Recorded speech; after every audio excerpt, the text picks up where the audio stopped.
Here at the Games Den. We're playing Modern today. It's also a GPT for the upcoming Grand Prix Melbourne. This is Daniel Rowe and I'm joined by... Jessica Esteban. We're glad to be at the top 8. There's been some really interesting matches throughout the day. We saw a living end v living end mirror match. From what I could tell, Experience won that out. Apparently one of the pilots had played the matchup once before. It obviously got in places. Fair enough, that sounds pretty interesting. Right now our match we have We've got Blue White Eldrazi piloted by Arnold Lee, and we've got Josh Fly on Malira Company. Okay, so Arnold will be on the play, and he actually mulliganed to 6. He's scribed at the top. He's got an Eldrazi Displacer, an Endless One, 2 Caves of Koilos, a Flooded Strand, and an Eldrazi Temple, and it looks like he's led off with the Eldrazi Temple into the Endless One. I mean, it's a stock play by the Eldrazi deck. How do you feel about the Eldrazi deck just dominating this field? I was actually a little bit surprised that there weren't more Eldrazi decks and they weren't more dominant today, but in general, the Eldrazi deck has been quite dominant in Modern recently, but the Malira Company deck is actually one of the decks that can give it a run for its money. That's correct. Through testing and stuff, I saw that Malira Company was great against the colorless and the blue-red renditions against blue-white. No idea. Yeah, it'll be interesting to see how that Eldrazi Displacer interacts with the different elements in the Company deck. So we see that Josh has led off with the turn 1 Viscera. He also has in his hand 2 Kitchen Finks, a Path to Exile, and a Collected Company. So be interesting to see where this game goes in terms of if he can put together a fast combo, because I think that's going to be his best part. I think if Arnold has no interaction, and his deck does play between 7 and 8 main board removal spells, if Arnold has no interaction, I think Josh has a very good grasp on this game, and that's how this matchup mostly goes. This deck punishes any stumble that Eldrazi makes, but it can't really go for it when it's got mana up, because it's a huge blowout if you just jam the combo and you end up with close to nothing. That is very true. So we see in Arnold's list, he's playing the stock of 4 Path to Exile, 3 Dismember. Josh is going to have to be very careful when he goes for it.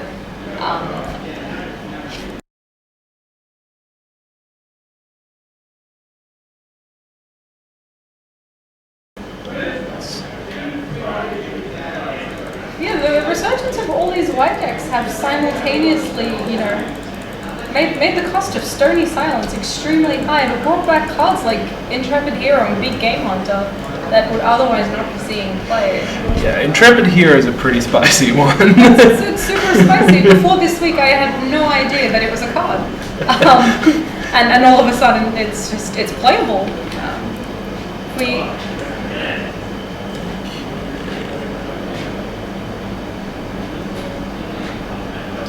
Okay, so we see Josh just going for the turn 2 Path to Exile on the Eldrazi Displacer, so he's obviously quite worried. It's really interesting.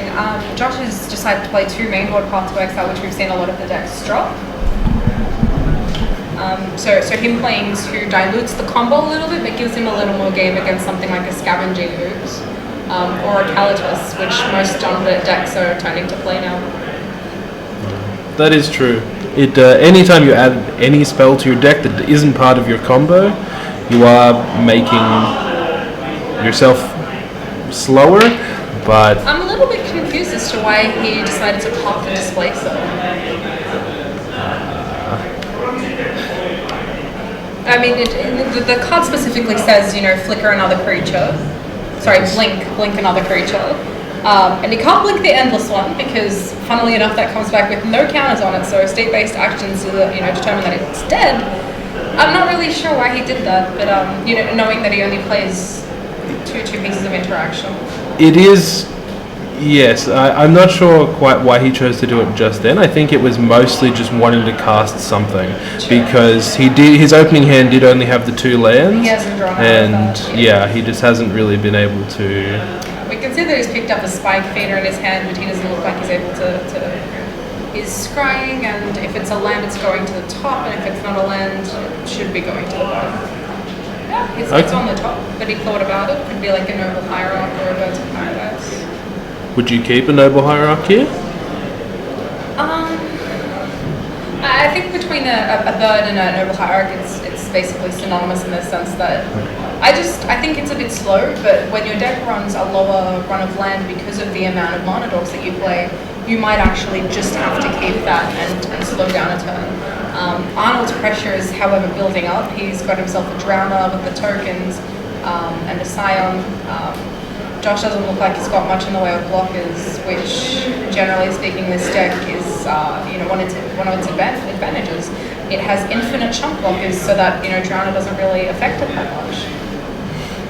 Yeah, it does seem like it was a land. It was Gavney Township, so I suppose he was thinking about whether he wanted to scry to the bottom and try and hit a coloured source. Do you bring back the land or the path to exile and deal with the Drowner, considering this exact board state? Right here, I think you just have to grab the land and then hope that your company hits. I think you're a little bit too far behind to try and just keep playing this out, but... I agree. I don't think Josh is going to get very far if he tries to go for what we're going to call a long game here. I think he just needs to try and get ahead on this board state, which is going to do it with company. At this present point in time, he would have to hard cast Malira. He's not looking like he's able to play an Unoffensive. So looking to his list, 2 Malira and 2 Unoffensive. Yeah, that seems like a pretty fair split, pretty standard. Inoffensive, of course, being better in the games where you have to go on the beatdown plan, but quite difficult to cast. It's also good on the blocking plan because you can block with your Finks while still hitting or getting rid of the neg1 counter, essentially. Yeah, that's true. I will be interested to see here how Arnold attacks.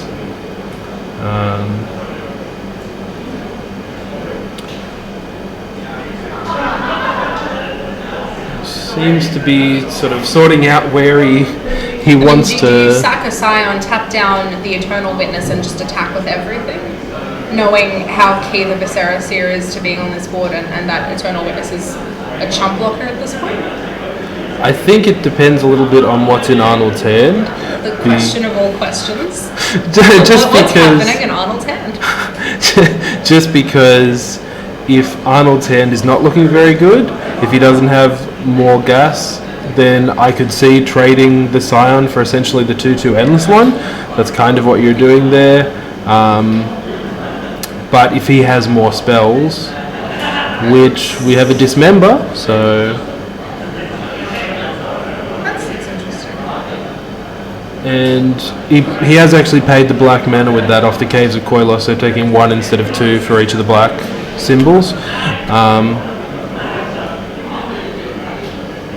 It is a little interesting that he did just fire that off there. But yeah, he's gone for a very aggressive route of just getting the game finished. Yeah. I mean, in fairness, Josh is quite a long way from the combo. Well, he's one company away from having the ability to combo it. So if Arnold's got another path in hand, that makes sense, but he doesn't look like he's scared at the moment. Okay, so we play the 4th land, and I think we're going to see a company here, and if it hits Kitchen Finks and Malira or Inoffensive, then we have some fireworks. I mean, Josh is on 3, right? He's going to take 1 off this canopy. I think even if he hits like Spike Feeder Kitchen Finks, he's got some game. If he can't hit the combo, obviously. Oh, that's interesting. He decides to jam the Kitchen Finks instead. Yeah, just going for the Kitchen Finks. So I'm wondering if that means he's drawn another path, and that's his sort of goal here is to play the Kitchen Finks, path presumably the Drowner of Hope. Surely you just sack the Scion, tap down the something and still get it for 2. It's true, but if this kitchen Finks resolves, he goes to 5, so short of Reality Smasher, he's not looking at lethal. It'd be great if Arnold was just holding one of those back waiting for the sermon. It does. It would kind of be the rub-ins there. So do you think this is how this matchup usually plays out, or do you think it's because Josh has stumbled so bad? I think in general the Malira deck is faster than this. It does play a collection of Noble Hierarchs and Birds of Paradise. It's got 7 1-mana accelerants in the deck. Any game where it plays one of those on turn 1 is so much faster than... There we go. We've seen a path to exiling the Viserys here. Okay, in response to the kitchen Finks. Okay. So that he can't get Saka to gain another 2 life, presumably. Yep. So Josh is playing 3 Viserys, so that also going to mean he's going to need to find another one of those. The other path, he can path the Drowner while Kitchen Finks is on the stack, and that way it's not going to get tapped by a Drowner effect. But that's very true. He lets it get exiled to get the other land, as opposed to sacking it to itself to scry. How do you feel? Let's see. So that it's interesting because if you do have the extra path to remove the Drowner now, then you're going to have to use it. I don't know how many 1-mana draws. I suppose you can just draw one of the 2 Viserys and then Company. Isn't there one already in the bin because he sacked it? Yeah, that's true. That's true. He's got one so he's got case. Case. Yeah. This one's not in the graveyard, so an Eternal Witness is possibly affected here. Does that work? Eternal Witness, get back Viserys here. Honestly, when he's stuck on 4 mana, no dorks, his ability to... He's got 5 mana now next turn. Oh, sure, he's just being popped. I'm just wondering if he goes Eternal Witness, get back my Viserys here, play it, and then can he cord? No, if he's got a land, he can play Malira. Yeah. Or if he's got another white land and a Fencer. Eternal Witness back for Viserys. And then we have a Thought-Knot Seer coming down, so we're going to see what's in that hand. It'll be interesting to see if we have any response to this. This is really the test of do you have it. Well, he can call for a I think I did see a path there. So it was either a path or a Cave of Koilos, so I'd hedge that it was the path to exile. Takes 1, goes to 4. Yep, there we go. We see a path here. And path the Drowner of Hope. I am very surprised to not have seen that all things was on the stack so that this didn't happen. It does seem if you're going to do that use anyway. if you have the path to exile, you should use it when before your creature can get tapped down. So I mean Josh's play. Okay. Take the Coco. Yeah, we see a hand of Collected Company, Kitchen Finks, Spike Feeder. So probably taking Collected Company. I think I understand now why Josh did jam the Finks to try and gain some number of life. Yeah. However, I still think I think the Coco was the best chance to win this game as opposed to, an attempt at stabilization. I suppose it depends where you think these 2 decks sit in terms of which one has the inevitability. Sure. We've seen Arnold use 1 Dismember and 1 Path, leaving 5 removal spells in his deck. I do think that the Malira deck, the Company deck, really does have a lot more ways to get up on cards, whereas the Eldrazi deck, until it gets an Eye of Ugin in play and a whole lot of lands, is sort of just stuck drawing its 1 card per turn off the top. Malira by then. Or the combo. Yes. Actually, I might be disproved. I might be disproved. Okay, so he draws a land. Do you just play both your creatures out, or do you sack Horizon Canopy and see what happens? If you're sacking Horizon Canopy, you are solidly attempting to draw into a Company. Yes, I agree. Then we've seen one of those already gone. Okay, so So he's got the second forest, so he doesn't need to take the pain here to cast the spike feeder.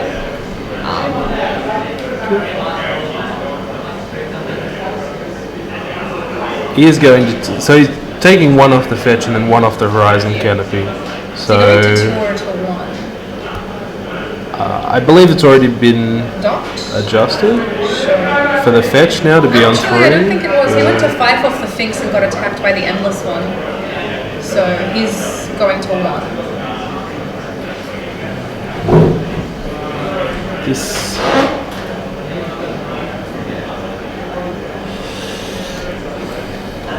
This is.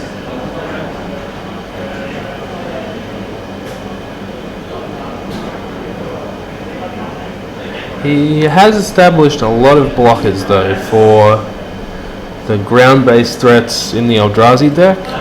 So it will be interesting to see if Arnold can find another Drowner of Hope or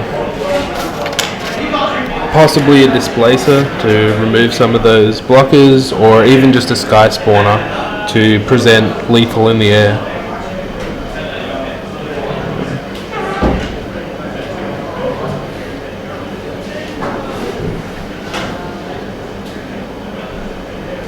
Turns out you gain life of Kishin Finks. Had no idea. Fair That enough. was sarcasm, by the way. We just missed it over here.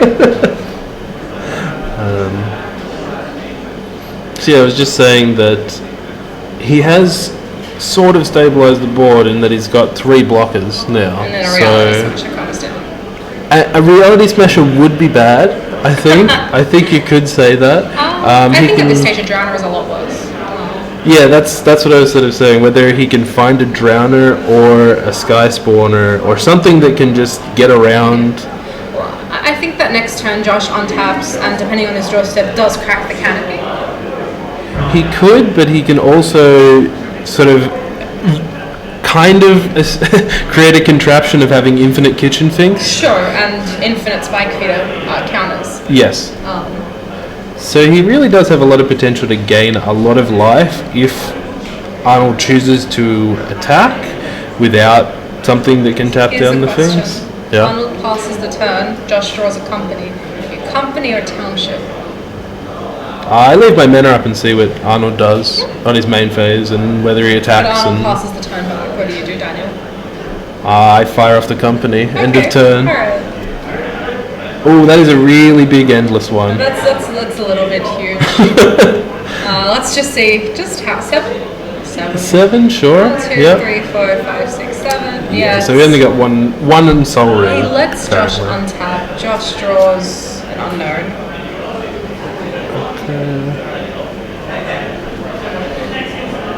It's a land, okay. Do you like playing the land there?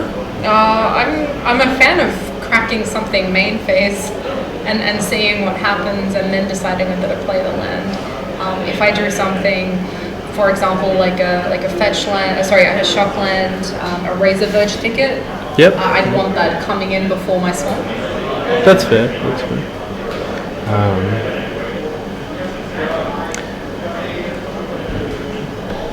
Okay. So we have a Mimic now and activate Gavney Township. I'll be interested to see if he sacks the Horizon Canopy now, or I feel like you want to do that first, right? When I spoke to Josh before this matchup, we were interrupted, but he told me he had a lot of experience with this deck. Fair enough.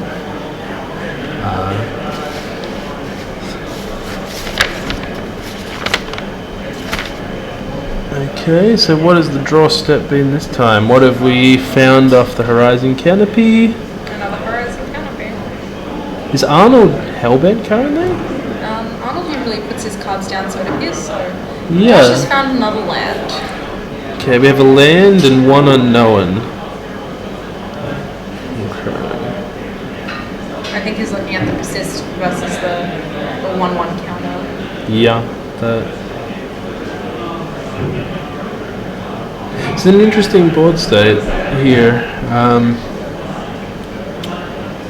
Okay, It's gonna so gain 2 life. gaining life at sorcery speed. I'm confused. Not quite sure why he's chosen to do that. Does he want to fetch and shock? I guess it's possible. I mean, let's Does he have a see. second white He's source? got. That is true. He only has the one white source right now, so he could have drawn an Enofenza, I guess. Or is it the Archangel of Thune, and are we about to see Infinite combo. some very, very large kitchen things? So he's on 1, potentially 5. Okay. Are we seeing an Archangel of Thune here? I'm kind of. I'm a little bit excited. Are we s- Oh. oh, 1, 2, 3? 3. okay, so Eternal Witness Gets back. to get back company? Why do you have to fetch and shock? Or To no, get back an another Eternal Witness. To get back Path to Exile.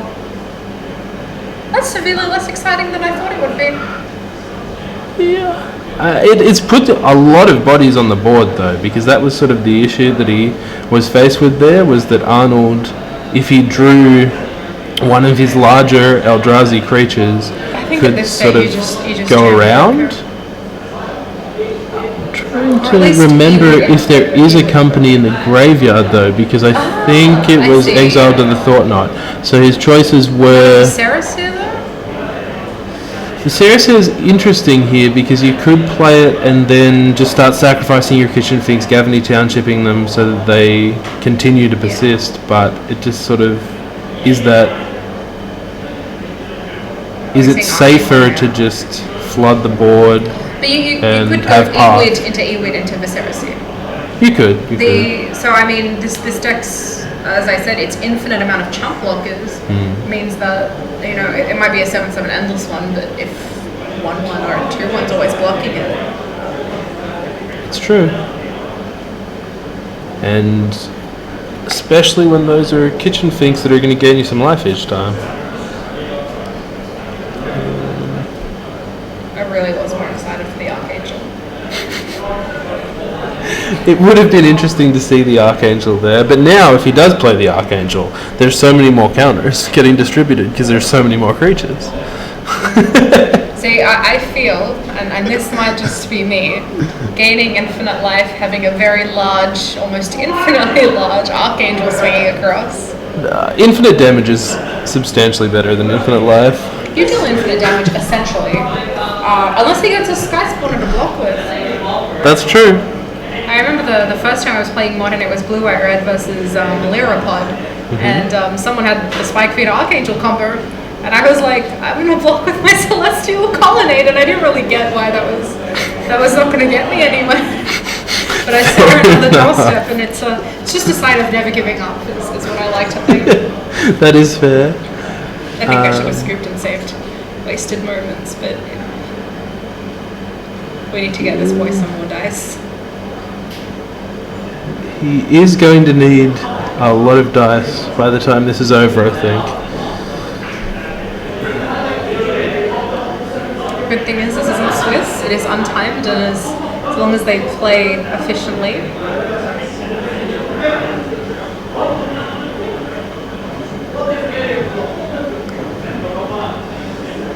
Second. So we've gone from Josh having almost no lands to having lots of lands. But if Arnold's not playing his lands, he's drawing gas. Yes. Currently, Arnold really needs to draw.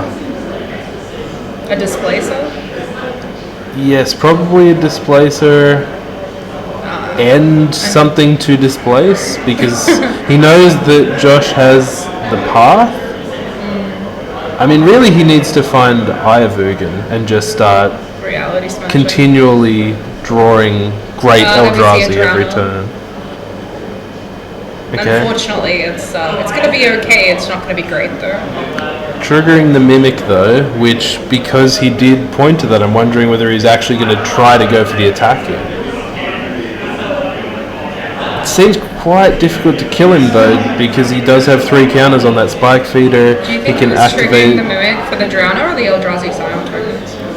I think it was probably the 5/5 Drowner. He could have been making it a 1/1 though. We couldn't really say.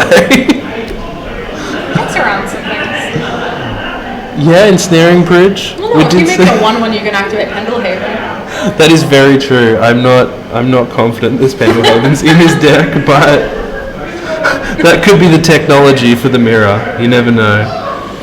So we see a path to exile on Spike Feeder. Alright, I'm going to say the sickest play here is Court of Calling for Archangel. That would be pretty good. Now Josh knows that Arnold has no counter magic in the main, and he's just used his second or path and third removal spell. There is one path, two Well, I believe paths it was left. also Arnold's last card in hand. So, Come on, sweet things. oh, he's removing counters. Gonna gain 6 life. That is telling me. Interestingly, not activating Gavany Township though to No. get 8 What life. is this card in hand?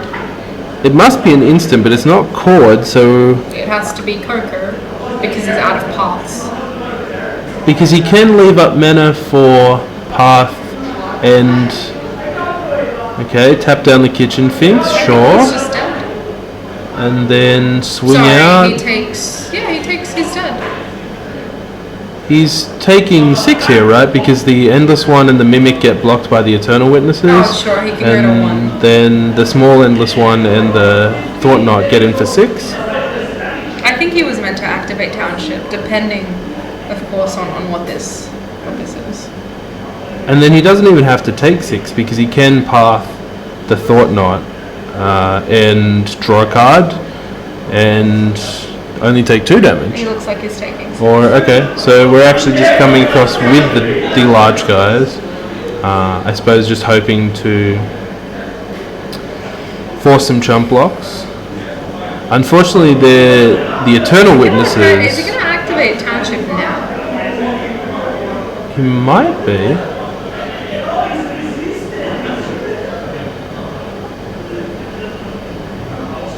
No, he definitely seems to be setting up 4 mana, so that Okay. is the company. Alright, so let's see if we can hit Case Viserys here and one of Malira or Anafenza. Well, he's making room. Anafenza or Eternal Witness. No, he witnesses for the Viserys here, right? He can, but he can't do that right now. He has to wait until his next turn. He But could e-witness back the company and keep digging, or he could win the game. I don't know. I mean, We'll I'm see. all for style points, so.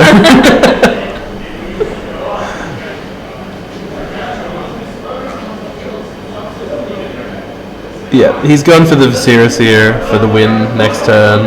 If Arnold really is hellbent here, that's the obvious line. Yeah. If Arnold had some cards in hand, what do you think would happen? I think if Arnold has cards left, then you do just go for the company. Is he blocking with the Anapan? No, he's just moving it to the side, I think, to try and make it clear what's blocking what. Yep, so Eternal Witnesses just jump in the way of both of the creatures that are two. attacking. Oh, he only attacked with 2 creatures, sure. Yes, he didn't send in with the Thought Knot and the Endless One. If the Thought Knot dies, you're giving Josh that card, which could be the win. That is true. He's got a Malera in hand as well. Ooh. See, that makes this combo quite a bit better. Because each loop also gives you the counter. Well, I mean, what does Josh kill here when you've got a Malera and Anafenza, 2 things, and the Seer on the stack? What does Josh... Sorry, what does Arnold kill here if he wants to stop the combo of gaining infinite life? he two has things in to play. kill the Viserys here. No, Right? Seer on the stack, right? Sure. Because Josh doesn't have to go for it. He can just say, I've got so many pieces of my combo here in this Viserys here. Go. Yes, he has established a situation where he has duplicates of each thing. I was just pointing out that when you have both Malira and Anafenza, you get a counter each loop as well as gaining the life. So you get to do infinitely large guys as well. And he shows him the path. And we have a scoop. Alright, so what do we have in the sideboards? So on Josh's side, we've got 3 Voice of Resurgence, 2 Abrupt Decay, 2 Kataki War's Wage, 1 Sin Collector, 1 Burenton Forge Tender, 1 Reclamation Sage, 1 Eidolon of Rhetoric, 1 Sagada Host of Herons, 2 Stony Silence, 1 Big Game Hunter. So apart from the feature of the Hearthstone card, we're looking at some very interesting tech. We've got we've got 3 Voice of Resurgence, where maximum most decks we've been seeing are playing 2. We've also got a Sagada Host of Herons, which is an interesting choice. There isn't much green-black X running around. I'm not seeing many sacrifice effects either. It'll be interesting to see, or it would have been interesting to see when he brought in Sagada. But I can't see it being overly applicable in this format. But I'm interested to see how it does. Burenton Forge Tender, stop against any kind of red rats. He's got the standard toolbox deck, 2 Stony Silence. He's obviously very prepared for Affinity here. Yes. And he's bringing the beats with 3 Voice of Resurgence, which is something we're not seeing very often. A 5/5 Flying Hexproof is still going to be an amazing creature to board in against a creature whose only kind of interaction with flyers is Sky Spawners. It is a little expensive though. I'm wondering whether you want to go for a 5-drop against a deck that can potentially be putting 10 power on the board by turn 3 or something like that. I definitely think we'll see a Big Game Hunter though. In terms of what Arnold's got though, he has 1 Vesuva, 2 Rest in Peace, 3 Stony Silence, 3 Stubborn Denial, 2 Gutshot, 3 Disenchant, and 1 Intrepid Hero. So we're obviously going to see the Gutshot's coming in. What else would you see him bringing in? I think you bring in the Rest in Pieces just to stop the Eternal Witness recursion, as well as the combo with Kitchen Finks. You could bring in Stubborn Denial. It depends how worried you are about Collected Company and Chord. It does give you more interaction. It's just whether, as we just saw, Josh got ahead eventually after stumbling, and I don't think he would have had the ability to do that without the continuous Cocos. And if he'd drawn a Chord, it would be just as punishing. How many would you bring in? that's the interesting thing. What you're actually taking out, I think, is more of the consideration here, because the way the Eldrazi deck is built to work around the lands that add 2 mana, and you just need critical mass of your payoff cards, which are all your Eldrazi. I don't want to board out too many of those. So you're obviously looking for an explosive start to try and get ahead of the turn 3 or 4 combo deck here. Do you take out things like Drowner of Secrets? Is that something that you could take out to both speed up your deck? Drowner of Secrets also doesn't seem correct. We're reading off Arnold's deck list here, and I think it's a Drowner of Hope and Delver of Secrets, but the judges took no issue with it. I don't see why we would. Fair enough. It just depends whether, in this matchup, something like Eldrazi Sky Spawner is good enough because it's a flyer, it can fly over the top of all of the clogged up ground creatures, or whether it's a little too slow because it's just a 2-power guy. I think it's great because it's got that reach, but it's slow, it's small. Yeah. So you can still you can turn to it, and it's going to be a good, valuable creature. Yes. So we've just taken a look online. Drowner of Secrets is a card.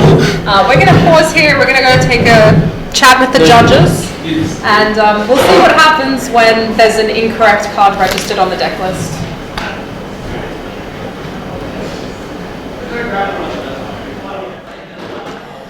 So we've just had a chat with the judges. Unfortunately, things aren't looking too good for Arnold Lee. He did in fact register a Drowner of Secrets. While I thought that was a great Delver pun, apparently it's a card card that was printed in the Law One block. Yes, that's correct. It it is a card from Lorwyn Block, and unfortunately, it looks like he's put that down instead of Drowner of Hope on his deck list. So currently, the judges are talking to our players, and we're just working out what the fix will be.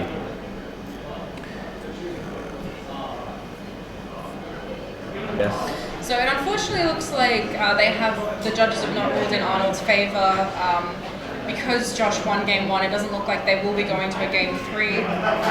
It looks like the end of the road for Arnold, where Josh progresses to top 4 of the tournament. We'll be back with a new feature match shortly. You guys have fun. We're just going to go on a break.